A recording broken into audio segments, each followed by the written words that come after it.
Welcome to the Sunny Hills Philosophy Club YouTube channel.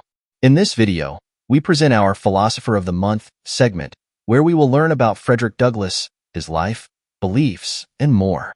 Frederick was born in Talbot County, Maryland, USA, around February 1818. He worked as a slave until he escaped and went on to become an author, abolitionist, philosopher, and leader.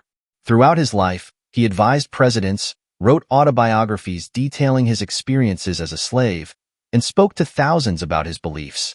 He passed away on February 20th, 1895, due to a heart attack. Frederick Augustus Washington Bailey was born around February 1818 in Talbot County, Maryland. We will address Frederick as Bailey until he changes his name. His exact birth date is unknown, but he celebrated it on February 14th. He was owned by Captain Aaron Anthony and raised at Wye House, mainly by his grandmother, Betty Bailey, as he rarely saw his mother.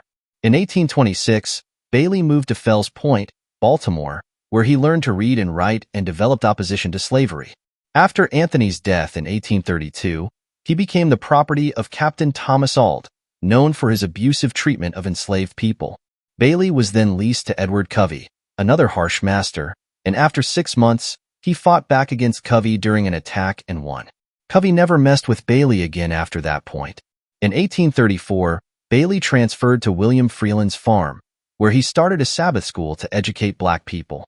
After an unsuccessful escape attempt, he returned to Auld and then was hired as a ship caulker by Hugh Auld. While working there, he met Anna Murray, a freeborn black woman who would become his wife. In September 1838, Bailey disguised himself as a sailor and escaped to New York City at age 20. He married Anna Murray several days later when both arrived in New York. After marrying, Frederick and Anna moved from New York to New Bedford, Massachusetts, where they changed their last name to Douglass, inspired by Sir Walter Scott's poem, The Lady of the Lake. In 1841, Douglass attended an anti-slavery convention and was invited by abolitionist William C. Coffin to speak. He soon joined the Massachusetts and American anti-slavery societies, traveling the country to promote abolition. While at a convention in Buffalo in 1843, Douglass disagreed with Henry Highland Garnett's suggestion that enslaved people should revolt, which put him at odds with some other black abolitionists. From 1839 to 1849, Douglass and Anna had 5 children: Rosetta, Louis, Frederick Jr., Charles, and Annie.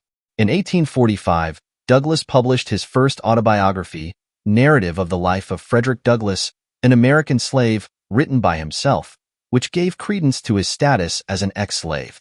He followed this with 2 more autobiographies, My Bondage and My Freedom in 1855 and Life and Times of Frederick Douglass in 1881.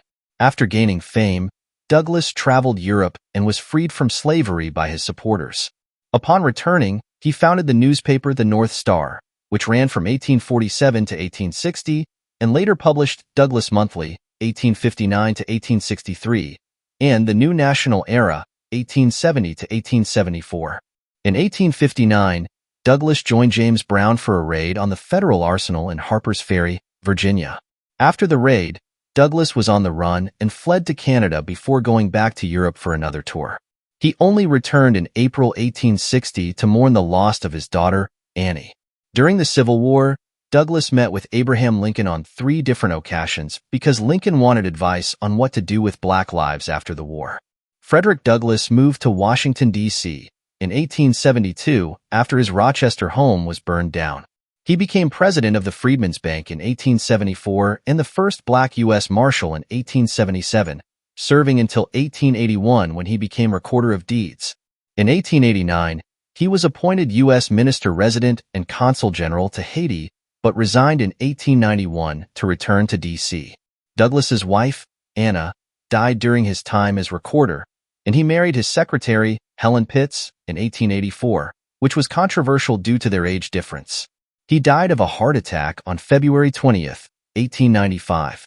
Helen established the Frederick Douglass Memorial and Historical Association to preserve his legacy, and in 1962, his Cedar Hill house became a national park. He advocated for the peaceful abolition of slavery and collaborated with President Abraham Lincoln to achieve this goal. His vision extended beyond freedom for slaves. He aimed for their full emancipation to ensure that slavery would not re-emerge in the United States. Additionally, he was a proponent of women's suffrage and rights. He believed in the importance of dialogue and in forging alliances across racial and ideological divides. Frederick Douglass was a fighter for what he believed in and helped achieve his goals with others. Douglass was at the front of the U.S. abolitionist movement and changed minds and views on slavery around the U.S. and Europe. If it was not for Douglass' actions, February would not be Black History Month. If you want to learn more about Douglass, read his books and do some research. This has been February's Philosopher of the Month video.